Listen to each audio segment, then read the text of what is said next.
I totally love my iTop. Used to me use it to cover brads with patterned paper for paper crafting, and I especially love to use it to cover brads, buttons, and magnets with cloth. Any type of fabric will work. Come on, let me show you how.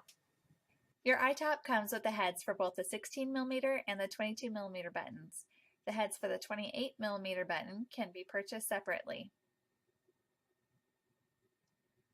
Before you begin, make sure that your rubber and metal heads are facing each other and that they're twisted completely on so that way they'll align properly when you squeeze them together. I'm going to be using the medium 22mm head to make this button. And the first thing I want to do is rotate my metal head so that it is facing up. Just pull the head up and turn.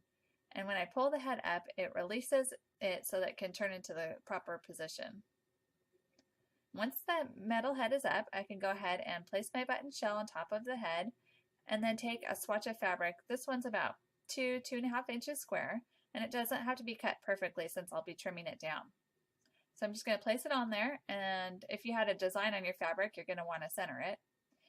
And for fabric, you can use really anything. Tulle, lace, canvas, corduroy, just about any fabric you choose to use will turn out great.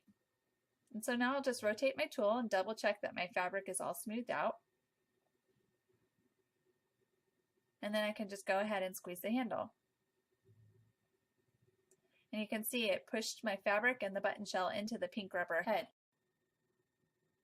So now I'm just going to rotate it so I can trim it down. Remember, pull up and then turn. And then I can just give it a little trim.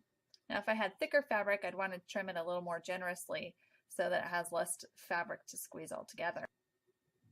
So now I'll just push all my fabric ends down and I'm ready for the base of my button. I'm just going to rotate my tool so that I can place the button base on the metal head and then rotate the rubber head down so it faces the metal one. And if you have any little fabric pieces sticking out, you'll just want to make sure that you get those all tucked in.